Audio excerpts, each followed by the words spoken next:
PCOS जो है बहुत कॉमन चीज़ें हैं आजकल के यूथ में। पीसीओएस होना बहुत कॉमन है। पीसीओएस मतलब कि पॉलीसिस्टिक ओवेरियन सिंड्रोम। अब इसमें क्या होता है, या तो एक फीमेल के इरेगुलर पीरियड्स रहते हैं या तो पीरियड्स होते ही नहीं है, इरेगुलर पीरियड्स और नो पीरियड्स एट ऑल। तो today we are going to discuss कि वो क्या डाइट लेनी चाहिए एक पीसीओएस के इंसान को long with the medication. Of course medication जो है वो आपको लेना बहुत ज़रूरी है, चाहे वो आप किसी भी पैथी के लिए, allopathic, homeopathic, Ayurvedic, what ever you like, ठीक है। लेकिन अलॉन्ग विद दैट कुछ डाइट होती है जो आपको फॉलो करना बहुत ज़रूरी है और आज हम वही डिस्कस करेंगे। नाउ पीसीएस में होता क्या है कि कई सारी सिस्ट जो होती हैं वो ओवरीज में फॉर्म होती है, जिसकी वजह से ओवर प्रोडक्शन ऑफ हार्मोन्स का होने लगता है। ओवर प्रोडक्शन ऑफ हार्मोन वो भी किसका, एंड्रोजन्स का। तो एंड्रोजन्स का जो है ओवर प्रोडक्शन होने लगता है क्योंकि बहुत सारी सिस्ट फॉर्म हो गई है ओवरीज में, ओवरी स्वेल्ड अप हो चुकी है, जिसकी वजह से ओवर प्रोडक्शन ऑफ एंड्रोजन होता है। और जो 50% वुमेन्स होती हैं वो ओबीज होती हैं, ओबीज यानी कि ओवरवेट होती हैं, थोड़ी सी मोटी रहती हैं। अब नेक्स्ट जो होता है वो इनका होता है एक्ने। उनके एक्ने बहुत ज़्यादा आते हैं, मैं सिम्टम्स की बात कर रही हूँ। एक्ने होते हैं। हर्सुटिज्म मतलब कि over production of the facial hairs, excessive hairs grow करते हैं उन जगहों पे जहाँ नॉर्मली लड़कियों को नहीं होते हैं। जैसे कि ये एरिया आप कह सकते हैं, ये एरिया यहाँ नॉर्मली लड़कियों को हेयर ग्रो नहीं करते हैं, लेकिन इसमें ओवर प्रोडक्शन ऑफ हेयर्स होते हैं। नेक्स्ट सिम्टम है, next symptom is the male pattern baldness, यानी कि यूजुअली लड़कियों की जो बाल्डनेस होती है वो अलग तरीके की होती है, मेल्स की अलग तरीके की होती है। तो अगर मेल पैटर्न बाल्डनेस आ रही है तो this could be the one symptom. अब नाउ अगर ये सारे सिम्टम्स जो है ये प्रेजेंट हो भी सकते हैं पीसीओएस के पेशेंट के अंदर और नहीं भी हो सकते, मतलब ऐसा नहीं है कि सारे सिम्टम्स पीसीओएस के पेशेंट प्रेजेंट होंगे। बट येस, अगर इनमें से कोई भी एक सिम्टम है और जो मैंने आपको बताया इरेगुलरनेस है अगर आपके साइकिल में, तो this could be the one prominent symptom कि आपको जो है अपना टेस्ट कराना चाहिए, अल्ट्रासाउंड वगैरह कराने चाहिए। नाउ अगर ये सारे सिम्टम्स कॉम्प्लिकेशन के स्टेज में चले जाते हैं और ठीक से मैनेज नहीं होते हैं तो इनको डायबिटीज का, हाई ब्लड प्रेशर का, high cholesterol levels, heart diseases और ऐसी भी कई चीज़ों में मतलब कॉम्प्लिकेशंस जो हैं वो आ सकते हैं, इनकी और नई बीमारियां भी इनके आगे खड़ी हो सकती हैं if they do not treat it well या मैनेज नहीं कर पाते हैं।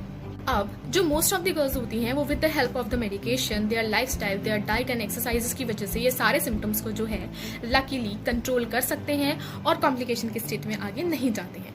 तो अब वो क्या ऐसी डाइट है, I am going to discuss it. अब ज्यादातर क्या होता है पीसीओएस के पेशेंट के अंदर इंसुलिन लेवल्स ज्यादा रहते हैं। इंसुलिन एक हार्मोन होता है जो कि पेंक्रियाज हमारी बॉडी में एक ग्लैंड है वो रिलीज करता है। तो इंसुलिन की जो मात्रा होती है वो इनके पेशेंट्स में ज्यादा होती है। अब इंसुलिन रिस्पॉन्सिबल होता है आपके ग्लूकोज एब्जॉर्प्शन, अपटेक आपके ग्लूकोज को ऑल्सो कन्वर्ट करता है एनर्जी में कैसे, तो ये सबके लिए रिस्पॉन्सिबल होता है। अब ये जो बहुत ज्यादा इंसुलिन के लेवल्स होते हैं ना, ये डायरेक्टली रिस्पॉन्सिबल होते हैं, यानी कि एक्ट करते हैं हमारी ओवरीज पे, और हमारी ओवरीज जो है वो ज्यादा टेस्टोस्टेरोन, एंड्रोजन जो होता है ये रिलीज करना शुरू कर देती है। तो यानी कि high level of insulin and low level of insulin, किसी भी चीज का ज्यादा या कम होना हमारी बॉडी के लिए अच्छा नहीं होता है। तो अगर इंसुलिन कम रहता है तो उसके लिए मैंने एक सेपरेट वीडियो शूट की थी, ये डायबिटीज जैसी प्रॉब्लम आ सकती है। अब इंसुलिन क्योंकि ज्यादा है तो इससे जो हमारी ओवरीज है वो ज्यादा एंड्रोजन प्रोड्यूस करना शुरू कर देती है। बॉडी ने ये इंसुलिन ज्यादा बनाना क्यों शुरू किया? देखिए, अगर हमारी जो बॉडी है वो इंसुलिन रेजिस्टेंट सेल्स जो है बॉडी के वो इंसुलिन रेजिस्टेंस हो जाते हैं, तो एक मैकेनिज्म होता है काउंटर बैक जैसा आप कुछ कह सकते हैं कि उसकी वजह से, क्योंकि हमारी बॉडी रेजिस्टेंस हो सकती है तो हमारी खुद की बॉडी ही, हमारे पैंक्रियाज ही खुद ज्यादा फोर्स करती है कि वो ज्यादा इंसुलिन बनाए, क्योंकि हमारी सेल्स रेजिस्टेंस हो चुकी है। सेल्स नहीं चाहती कि इंसुलिन आए, लेकिन बॉडी चाहती है कि सेल्स इंसुलिन अब्जॉर्ब करे। तो क्या करती है बॉडी, अपने आप ही ज्यादा इंसुलिन बनाना शुरू कर देती है। तो ये इंसुलिन रेजिस्टेंट सेल्स भी एक कारण होता है high levels of insulin in your body. अब वो क्या फूड आइटम्स है जो आपको ऐड करनी चाहिए? Number 1 is the high fibre diet. आपको हाई फाइबर डाइट जैसे कि ब्रोकलीज वगैरह होता है ये आपको अपनी डाइट में इंक्लूड करना है। अब जो हाई फाइबर डाइट होती है वो इंसुलिन रेजिस्टेंस के अगेंस्ट फाइट करती है और हमारी बॉडी में स्लो डाइजेशन कराती है, और जो इम्पैक्ट ऑफ शुगर हमारे ब्लड में रहता है उसको भी ये टेक केयर करती है। तो इनडायरेक्टली ये पीसीओएस की वुमेन के लिए बहुत अच्छा है to have a high fibre diet, जैसे कि you can have broccoli, you can have almonds, you can have berries, मतलब वो सारी चीजें जिसमें थोड़ा सा हाई फाइबर कंटेंट होता है। जो है लीन प्रोटीन डाइट आपको लेनी है, जैसे कि you can have the tofu, you can have the chicken, you can have the fish. Of course ये हाई फाइबर डाइट तो नहीं होती है, लेकिन ये ज्यादा बेनिफिशियल होती है पीसीओएस के पेशेंट के लिए। थर्ड इज आपको वो सारे फूड लेने हैं जो इन्फ्लेमेशन को रिड्यूस करते हैं। जैसे कि मैंने आपको बताया कि हमारी जो ओवरीज होती हैं वो एक्सेसिव मतलब ज्यादा सिस्ट बनने की वजह से इन्फ्लेम्ड हो जाती हैं, तो उसके लिए आपको क्या करना है, जो एंटी इन्फ्लेमेटरी फूड्स होते हैं वो लेनी है। अब जैसे कि फ्रूट्स का अगर मैं बात करूं तो स्ट्रॉबेरी, ब्लूबेरीज, ये सब एंटी इन्फ्लेमेटरी फ्रूट्स हैं। नेक्स्ट इज टर्मरिक, टमाटोज, ये सारे एंटी इन्फ्लेमेटरी एजेंट्स होते हैं, ये आपको अपनी डाइट में ऐड करने। Even almonds and nuts are the anti inflammatory. तो वो जो भी एंटी इन्फ्लेमेटरी चीज़ें होती हैं वो आपको अपनी डाइट में ऐड करनी है, so that the inflammation of your ovaries कम हो जाए। Now there are many more things which one should add in their diet जिसको भी PCOS है, जैसे कि प्रीबायोटिक और प्रोबायोटिक फूड्स होते हैं वो आपको अपनी डाइट में ऐड करने हैं। और आपको अपनी डाइट में ऐड करना है लो ग्लाइसेमिक इंडेक्स के फूड, यानी कि वो सारे ग्लाइसेमिक इंडेक्स जिनका कम होता है वो सारे फूड्स आपको लेने हैं। अब ग्लाइसेमिक इंडेक्स क्या होता है इसके लिए मैंने एक सेपरेट वीडियो शूट की थी, अगर आपको वो जानना है क्या होता है तो वो आप चेक कर सकते हैं मेरी ID में।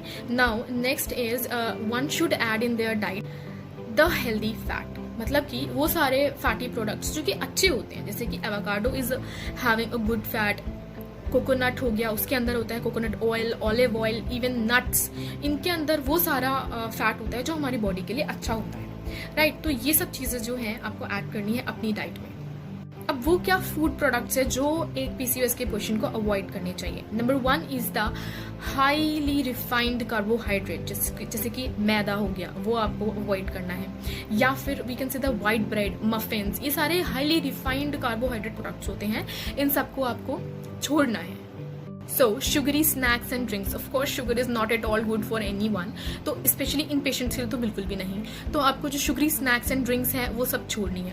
नेक्स्ट जो है वो आपको छोड़ना है जैसे कि रेड मीट होता है, या वो सारे एजेंट्स जो इन्फ्लेमेटरी एजेंट्स होते हैं जैसे कि रेड मीट, तो ये सब आपको अवॉइड करना है। जो भी इन्फ्लेमेटरी यानी कि जो आपके सूजन प्रोवाइड कराते हैं आपकी बॉडी के अंदर, वो सारे फूड आइटम्स आपको छोड़ने हैं। नाउ अब वो फूड आइटम्स कुछ और ऐसे भी हैं जो आपको अवॉइड करने चाहिए, जैसे कि सोया प्रोडक्ट्स यू शुड अवॉइड जितना आप कर सकते हैं। मैं ये नहीं कह रही बिल्कुल बंद कर दीजिए, बट हाँ कम लीजिए, कम खाइए, राइट।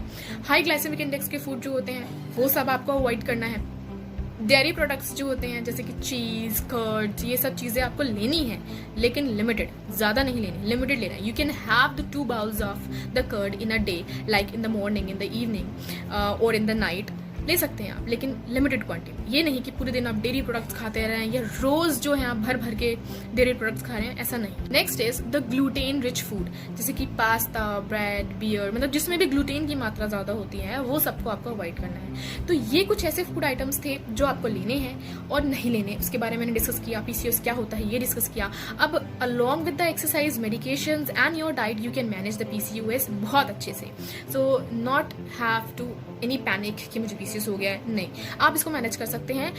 बट आपको जो है अपना वेट मेंटेन करके रखना है। At least you can have 30 minutes of a walk in a day. आप 30 मिनट्स की एक्सरसाइज कर सकते हैं, वॉक कर सकते हैं, अपने वेट को कंट्रोल में रखना है आपको कैसे भी करके, और अपनी मेडिकेशन टाइम से लेनी है। डॉक्टर के साथ कनेक्ट रहना है कि अब क्या करना है आपको, क्या नहीं। एक डाइटिशियन के कनेक्शन में रहना है या किसी भी ऐसे पर्सन के कनेक्ट में रहना है जिनको जो है इस PCOS के बारे में आपसे बेहतर पता है। So thank you so much for watching the video. If you like this video, then share this videos to all जिनको भी PCOS की प्रॉब्लम है, and like, share and subscribe my channel, and thank you for seeing my informative stuff.